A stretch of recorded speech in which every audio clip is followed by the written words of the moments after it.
எத்தனை வருஷம் போராட்டம் நடந்தாலும் இந்த சட்டம் வாபஸ் பெற மாட்டாது. முதல் சமாச்சாரம், பாரதிய ஜனதா கட்சி ஒரு அரசியல் கட்சி, இது ஒரு அமைப்பு கிடையாது. எல்லா அரசியல் கட்சியுமே மக்களிடம் ஓட்டு வாங்கி ஜெயிக்கணும்னு தான் நினைக்கும். தோத்து போகணும்னு ஏதாவது அரசியல் கட்சி நினைக்குமா? ஏதாவது அரசியல் கட்சி? எல்லா அரசியல் கட்சியுமே மக்கள்கிட்ட ஓட்டு வாங்கி ஜெயிக்கணும்னு தான். பாரதிய ஜனதா கட்சி அப்படிதான். அதனாலதான் தமிழ்நாட்டில் எல்லாம் ஓசி, அரிசி ஓசி, கிரைண்டர் ஓசி, மிக்சி ஓசி, சாராயமும் கொஞ்சம் காலத்துல ஓசி கொடுத்துருவான் போல. புரியுதா? இதெல்லாம் கேட்க மாட்டோம். நம்ம இதெல்லாம் கொடுத்தா வாங்கிப்போம். எனக்கு உரிமை கூட கேட்க மாட்டோம். ஓசி கொடுத்தா அப்படி பல்ல எழுதிட்டு போயிருப்போம். எதுக்கு ஓசி கொடுக்குற நீ அப்படி கேட்க மாட்டோம். நம்ம ஏன்டா ஓசி கொடுக்குற நீ? எனக்கு தேவையான உரிமையை நீ கொடு. ஓசி எதுக்கு கொடுக்குற? நான் பிச்சைக்காரனா? அப்படி நம்ம கேட்க மாட்டோம். ஓசின்னா பல்லு இழிக்கிறது. ஓட்டை போட்டுட்டு பல்லு இழிச்சிட்டு எனக்கு எதுவும் பண்ணல, கடன் அது பண்றான் இது பண்றான். 60 வருஷமா டிஎம்கே தானே ஓட்டு போட்டீங்க. என்ன நிலைமை நமக்கு? இல்ல அவன் கேட்க முடியாது. திமுக கூட்டத்தில் போய் நம்ம கேட்க முடியுமா? கேட்க முடியுமா? எங்களை நம்ம பேச முடியுமா? திமுக கூட்டத்தில், அவங்க கூட்டத்தில் பேச முடியுமா? கம்யூனிஸ்ட் கூட்டத்தில் பேச முடியுமா? 60 வருஷமா அவங்களுக்கு தானே ஓட்டு போட்டோம்.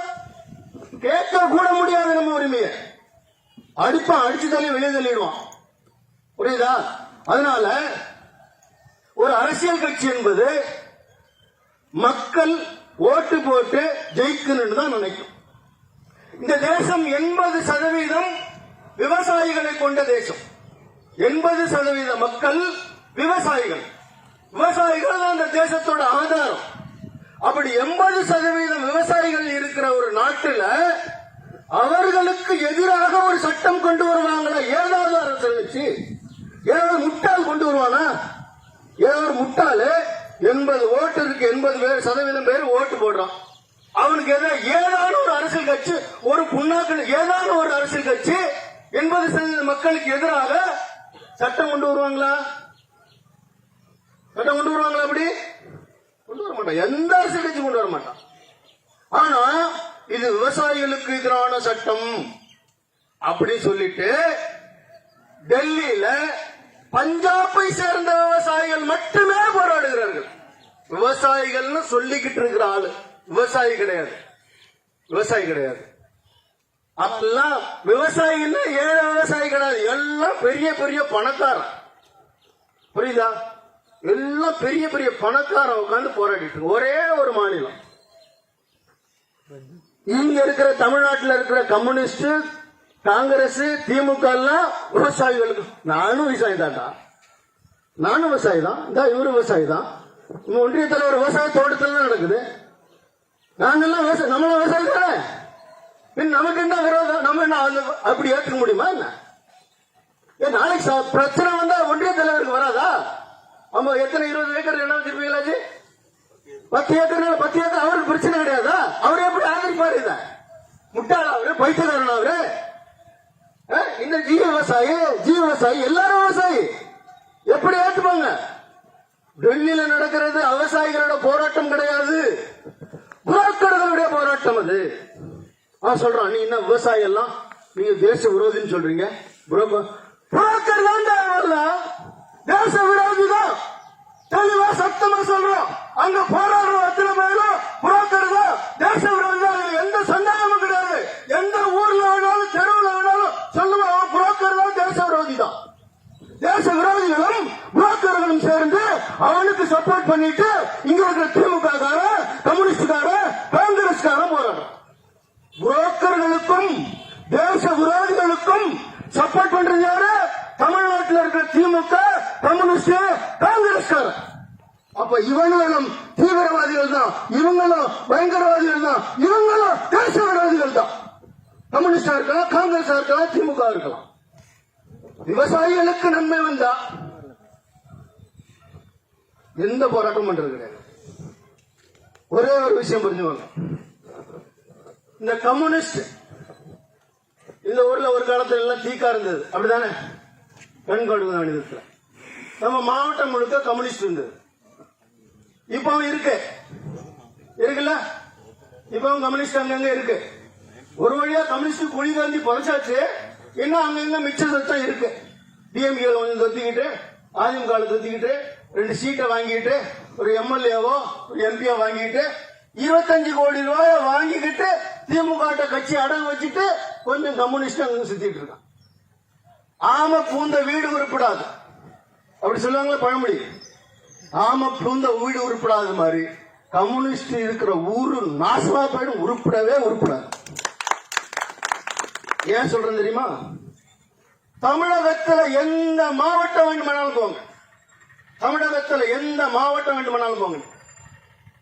தமிழ்நாட்டில் இருக்கிற அத்தனை மாநில மாவட்டங்களிலேயும் ஏதாவது ஒரு மாவட்டம் காவிரி டெல்டா மாதிரி தஞ்சாவூர், திருவாரூர், நாகப்பட்டினம் இந்த 3 மாவட்டங்களில் இருக்கிற மாதிரி ஒழுகுகின்ற ஓட்டை குடிசை வீடுகள் ஏதாவது ஒரு மாவட்டத்தில் இருக்கான்னு பாருங்க. ஏதான் ஒரு மாவட்டம். எல்லாருக்கும் ஒரே சட்டம் தானே, எல்லாருக்கும் ஒரே ஆட்சி தானே. அப்படின்னா மற்ற மாவட்டங்களில் கார வீடு கட்டியிருக்கான், ஓட்டு வீடு கட்டியிருக்கான், மாடி வீடு கட்டியிருக்கான். இங்க மட்டும் கிராமத்துல 100 வீடு இருந்தா 80 வீடு குடிசை வீடு இருக்கா இல்லையா? இங்க இருக்கிறவங்க எல்லாருமே குடிசைதான் இருப்போம், ஓட்டை குடிசைதான் இருக்கும். மாடி வீட்டுல இருக்குமா? எத்தனை வருஷம் ஆட்சி நடக்குது? ஏன் இந்த மாவட்டங்கள்ல மட்டும் ஓட்ட குடிசை நாமெல்லாம் வாழ்ந்துட்டு இருக்கோம்? வந்திருக்கிறது ராமநாதபுரம் மாவட்டத்தில இருந்து வந்திருக்காரு. தமிழகத்துல வறண்ட மாவட்டம் அப்படின்னா எந்த மாவட்டம் சொல்லுவாங்க? ராமநாதபுரம் மாவட்டம். அவர்கிட்ட கேளுங்க, ராமநாதபுரம் மாவட்டத்துல ஓட்ட குடிசை இருக்கான்னு கேளுங்க. வறண்ட மாவட்டம் சொல்ற ராமநாதபுரத்திலே கூட ஓலை குடிசைகள், ஒழுகுகின்ற குடிசைகள் கிடையாது. மழையில எவ்வளவு கஷ்டங்க நமக்கு இல்ல? வீடு செவரு அடிஞ்சு போச்சு இல்ல, ஒழுகுது வீடு, நிம்மதியா தூங்க முடியுதா? பச்சை குழந்தை வச்சிருக்கிற வீடு தூங்க முடியுதா நம்மளால? வீடு ஒண்ணு இல்லைன்னா கீழே இருந்து ஓரம் வந்து தனியா அடிக்குது. எத்தனை கஷ்டம், எத்தனை எல்லா கிராமத்திலும் பார்த்து வந்தேன், ஒரு விழா பார்த்து வந்தேன். எத்தனை கஷ்டம். வேற எந்த மாவட்டத்திலும் இப்படி கிடையாதுங்க. தமிழ்நாட்டில் வேற எந்த மாவட்டத்திலையும் இவ்வளவு மோசமான நிலைமை வேற எந்த மாவட்டத்திலும் கிடையாது. காவிரி டெல்டா மாவட்டங்கள்ல மட்டும்தான் அந்த மோசமான நிலைமை. காரணம் என்ன தெரியுமா? இந்த மாவட்டத்தில் மட்டும்தான் கம்யூனிஸ்ட்காரன் இருக்கா. புரியுதா? கம்யூனிஸ்ட்காரன், திமுக எங்க இருக்கானோ அந்த மாவட்டத்தில் மட்டும்தான் இந்த குடிசை வீட்டுல ஓலை குடிசை இருக்கு. புரியுதா? வேற எந்த மாவட்டத்திலும் கிடையாது. அதனால ஆம போன்ற வீடும் கம்யூனிஸ்ட் போன்ற ஊரும் நாசமா போயிடும். அதனால இந்த வீடெல்லாம் மாடி வீடா மாறணும்னு வச்சுங்க, கம்யூனிஸ்ட ஒழிச்சு கட்டணும். கம்யூனிஸ்ட் அழிஞ்சாதான் இந்த மாற்றம் நடக்கும். ஒரே ஒரு விஷயம், கம்யூனிஸ்ட் ஒரு அமைப்புக்கும் ஒரு நோக்கம் இருக்கு, ஒரு செயல்முறை இருக்குதானே? கம்யூனிஸ்டுகளோட செயல்முறை என்ன? ஆர்ப்பாட்டம், போராட்டம், உண்ணாவிரதம், சாலை மறியல். இதானே? ஆவுன்னா உடனே கொடி தூக்கிட்டு வந்துருவான். புரியுதா? இந்த ஆர்ப்பாட்டம், போராட்டம், உண்ணாவிரதம், சாலை மறியல் இல்லைன்னா உண்டியல் குளிக்கிட்டு இருப்பான். ரெண்டுல ஒரு வேலை பண்ணிட்டு இருப்பான். ஒன்னு ஆர்ப்பாட்டம் பண்ணிட்டு இருப்பான் தெருவில் நின்று, இல்லைன்னா உண்டியல் குளிக்கிட்டு இருப்பான். 2 வேலையை தவிர அவனுக்கு வேற வேலையே கிடையாதுங்க. வேற வேலையே இருக்குது கம்யூனிஸ்டுக்கு. உண்டியல் கொடுக்கறது ஒண்ணு, இல்லைன்னா ஆர்ப்பாட்டம் போராட்டம் பண்றது ஒண்ணு. புரியுதா? இந்த ஆர்ப்பாட்டம் போராட்டம் ஏன் பண்றான்? அவன் சொல்றது என்ன? ஏழைகள் கஷ்டப்படுறாங்க, ஏழைகளுக்கு நிம்மதி இல்ல, அவங்க வளமாக்குறதுக்கு. ஒரே ஒரு விஷயம் சொல்றேன், நமக்கு எல்லாம் கிடைச்சிட்டுங்க. நல்ல வீடு கிடைச்சிட்டு, நல்ல ரோடு கிடைச்சிட்டு, ஆரோக்கியமா நல்ல மருத்துவமனை கிடைச்சிட்டு, நல்ல கல்வி கிடைச்சிட்டு, நமக்கு தேவையான வருமானம் எல்லாம் வருது, எல்லாம் இருக்கு, வந்தாச்சு. பூரணமான வாழ்க்கை, திருப்தியான வாழ்க்கை. பெரிய வீடுனா கூட உலகாத வீடு கிடைச்சிட்டு, 3 வேளை சோறு இருக்கு, பிரச்சனை இல்ல, நல்ல விவசாயம் நடக்குது, சிக்கல் கிடையாது. இப்படின்னா கம்யூனிஸ்டுகளுக்கு வேலை உண்டா? கம்யூனிஸ்டுக்கு வேலை உண்டா? அவங்களுக்கு வேலை இருக்குமா இருக்காதா? இருக்காது. எல்லாரும் வளமாகிவிட்டால் கம்யூனிஸ்டுகளுக்கு வேலை இருக்காது. அப்படின்னா அவன் என்ன நினைப்பான்? வளமாகணும்னு நினைப்பானா, வறண்டு போயிருக்குன்னு நினைப்பானா? என்ன நினைப்பான்? வறண்டு போய் தான் இருக்கணும். வறட்சி இருந்தால்தான் கம்யூனிஸ்டுகளுக்கு புரட்சியே நடக்கும். அதனால அத்தனை பேரும் வறட்சியில, ஏழ்மையில, கஷ்டத்துல வாழணும். அதை வச்சுட்டு உண்டியல் குளிச்சு பொழப்பு நடத்தணும். அதான் கம்யூனிஸ்ட் உண்ணும். அதனால மாவட்டங்கள் எல்லாம் இன்னும் முன்னேறாம இருக்கு. எத்தனை வருஷம் அந்த தொகுதியோட எம்பிக்கள் எத்தனை வருஷமா இருக்காங்க? கம்யூனிஸ்ட் எம்பி தானே பல ஆண்டுகளா இல்ல? போய் பாருங்க, திருத்துறைப்பூண்டியில் 50 வருஷமா கம்யூனிஸ்ட் எம்எல்ஏ தான். இப்பதான் வந்திருக்கு டிஎம். 50 வருஷம் கம்யூனிஸ்ட் எம்எல்ஏங்க. எங்க மாமா தான் இந்த தொகுதியோட எம்பி. செல்வராஜனோட தாய்மாமன் தான். புரியுதா? எத்தனை வருஷமா கம்யூனிஸ்ட் இருக்கு. உருப்பட்டு இருக்கா ஊரு. பாராளுமன்றத்தில் போய் இந்த ஊரோட இந்த தொகுதியோட இந்த ஊரோட சரி பண்ணணும் முயற்சி பண்றாங்களா? இல்லை. காரணம் என்னன்னா, இந்த மக்கள் ஏழ்மையிலேயே இருக்க வேண்டும். அதுதான் கம்யூனிஸ்ட் நோக்கம். புரியுதா? இவெல்லாம் சேர்ந்து விவசாயிகளுக்கு ஆதரவா போராடுறாங்க. விவசாயிகளுக்கு ஆதரவா போராடல. நான் சொன்ன மாதிரி அங்கே நடக்கிற, டெல்லியில் நடக்கிற புரோக்கர்கள் நடக்கிற போராட்டத்துக்கு, தேச விரோதிகள் நடக்கிற போராட்டத்துக்கு இவெல்லாம் சப்போர்ட் பண்ற. புரிஞ்சுதா? அதனால இந்த தேசம் மோசமாக இருந்தால்தான் இவங்க ஏன் இப்ப போராடுறாங்க? 2014 பாரதிய ஜனதா கட்சி ஆட்சி. 2014க்கு முன்னாடி இந்த தமிழகத்தில் என்னெல்லாம் பிரச்சனை இருந்தது? காவிரி பிரச்சனை இருந்துச்சா இல்லையா? மாசம் மாசம், வருஷம் வருஷம், மே மாசம், ஜூன் மாசம் வந்தா தெருவில் இறங்கி தண்ணி வேணும்னு போராடினாங்களா இல்லையா? இந்த நம்ம மீனவர்கள் பிரச்சனை தினம் ஒருத்தர் செத்துட்டு இருந்தானா இல்லையா? தினசரி ஒருத்தர் செத்துட்டு இருந்தாங்க மீனவர்கள். இலங்கைக்கு போன இலங்கை கடற்படை துப்பாக்கியால சுட்டு கொலை பண்ணிச்சா இல்லையா? கொண்டு தள்ளிட்டு இருந்துச்சா இல்லையா? எத்தனை விவசாயிகள் தற்கொலை பண்ணி செத்துட்டு இருந்தா? 2014 என்னது என்னாச்சு? கொஞ்சம் உட்காருங்க. ஏன் குழப்பம்? ஒரு ஆள் உட்காரத்துக்கு இவ்வளவு குழப்பமா? நமக்கு சூடு குறைஞ்சு போச்சு. ஆமா, என்ன சொல்லிட்டு இருந்த? தினம் ஒரு மீனவர் செத்துட்டு இருந்தானா இல்லையா? தினம் ஒரு மீனவர் செத்துட்டு இருந்தானா இல்லையா? தினம் விவசாயி தற்கொலை பண்ணி செத்தானா இல்லையா? இல்ல, காவிரி நீர் வேணும்னு சொல்லிட்டு போராட்டம் நடந்துச்சா இல்லையா? தினம் போராட்டம் நடந்துச்சா இல்லையா? இன்னைக்கு ஏதானும் ஒரு பிரச்சனை இருக்கா? ஏதானும் ஒத்த பிரச்சனை 2014க்கு பிறகு ஒரு மீனவன் செத்தானா? 2014க்கு பிறகு ஒரு விவசாயி தற்கொலை பண்ணி செத்துருக்கானா? 2014க்கு பிறகு பிஜேபி ஆட்சிக்கு வந்த பிறகு காவிரியில தண்ணி வேணும்னு போராட்டம் நடந்திருக்கா? தண்ணி வேணும் கஷ்டமா இருக்கா தமிழ்நாட்டில்? எல்லா பிரச்சனைகளையும் ஆமா விவசாயிகள் தற்கொலை பண்ணிக்கலாம் இயற்கை. அப்படியா? விவசாயிகள் கூடாது. இப்படியே புத்தி எல்லாம் மழுங்கடிச்சு வச்சிருக்கான்.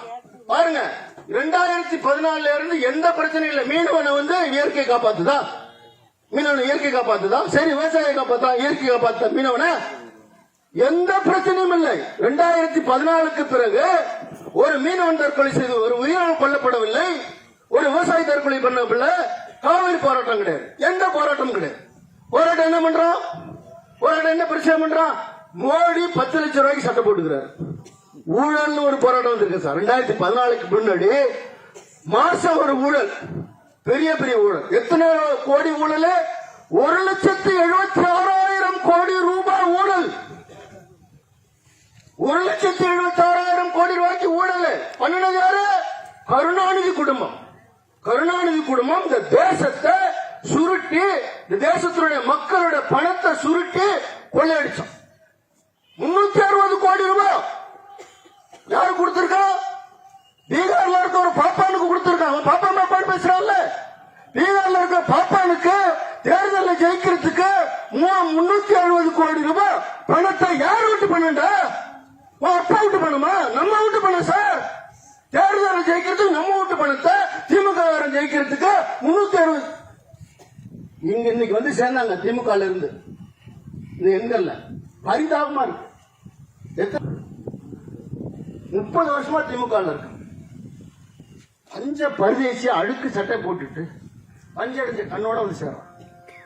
30 வருஷமா திமுக இருக்கு இல்ல. அதனால 360 கோடி ரூபாய் யார் விட்டு சொத்து? யார் விட்டு பணம்? பணத்தை கொடுத்து தேர்தலில் ஜெயிக்கிறது. இவன் தேர்தலில் 360 கோடி ரூபாய் கொடுத்து ஜெயிச்ச பிறகு 360 சம்பாதிக்க போயிடுச்சு உங்களுக்கு கொடுப்பான். ஒட்டுமொத்த தேசத்தை சுரண்டி கொள்ளையடிக்கின்ற கூட்டம் கம்யூனிஸ்ட், காங்கிரஸ், திமுக கூட்டம். புரியுதா? அதனால இன்னைக்கு பாருங்க, பிரதமர் மோடி அவர்கள் இந்த தேசத்துலங்க உலகத்திலேயே எப்படிப்பட்ட தலைவன் கிடையாது. 2014 ஆட்சிக்கு அதுக்கு முன்னாடி 15 வருஷம் குஜராத் மாநிலத்தோட முதலமைச்சராக இருந்தார். குஜராத் மாநில முதலமைச்சர் 15 வருஷம். இப்போ 20 வருஷமா ஆட்சியில் இருக்கிற ஒரு ஆளோட சொத்து ஒண்ணு கிடையாது. அவங்க அம்மா இன்னும் ஆட்டோல தான் போறாங்க ஆஸ்பத்திரி. 20 வருஷத்துக்கு முன்னாடி அவங்க அம்மா எந்த வீட்டுல இருந்தாங்களோ அதே வீட்டுல தான் இருக்காங்க. ஆட்டோல தான் போறாங்க, அதே வீட்டுல தான் இருக்காங்க. அவங்க அண்ணன் ஒருத்தர் மளிகை கடை வச்சிருக்கிறாரு, ஒருத்தர் வாத்தியாரு, எல்லாம் அப்படியே தான் இருக்காங்க. எப்படி இருந்தாங்களோ அவர் முதலமைச்சர் ஆகிறதுக்கு முன்னாடி எப்படி அந்த குடும்பங்கள் இருந்ததோ அப்படியே தான் வந்தார். அவர் ஒரு தாய்க்கு மகனா இல்லை, கணவனுக்கு மனைவியாக, மனைவிக்கு கணவனாக இல்லை, அண்ணனுக்கு தம்பியா இல்ல, தம்பிக்கு அண்ணனா இல்ல.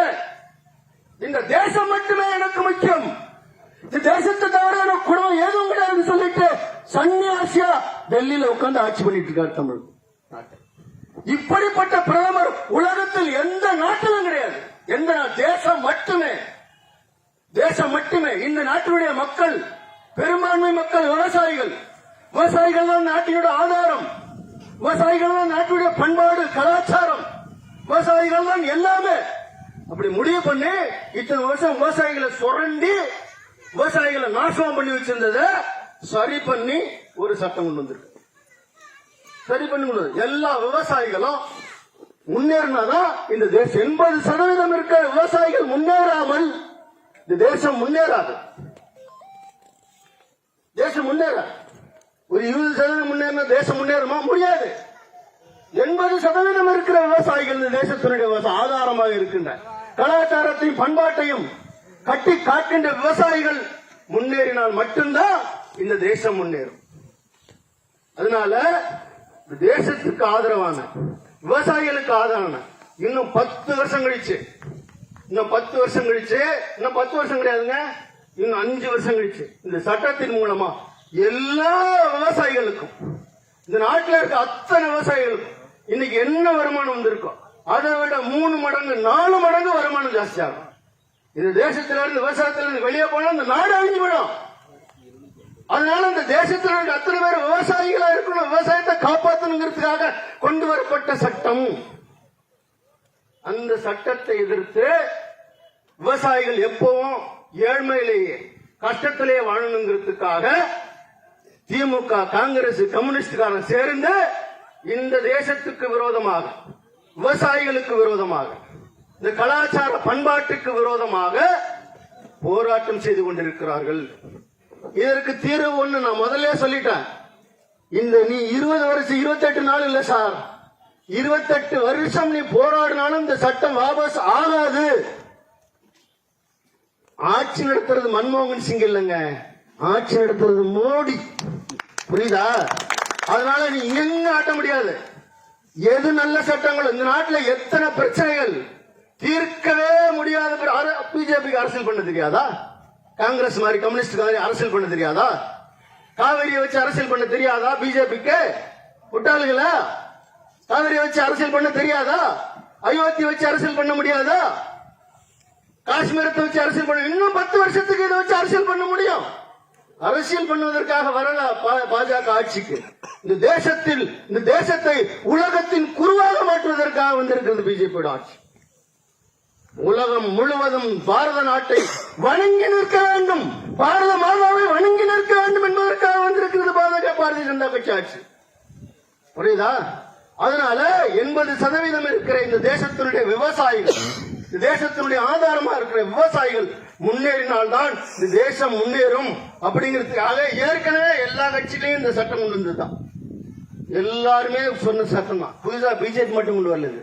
பிஜேபி திட்டம் கிடையாது, காங்கிரஸ் தான் சொன்னாங்க. காரணம் அவனுக்கு தெரியும், இடைத்தரகர்கள் ஆட்டையை போட்டுட்டு இருக்கான், விவசாயிகளை நாசம் பண்ணிட்டு இருக்கான், போராடுற இடைத்தரகர்கள் எல்லாம் தின்னுட்டு இருக்காங்கிறதுக்காக காங்கிரஸ் இந்த சட்டத்தை கொண்டு வந்தது.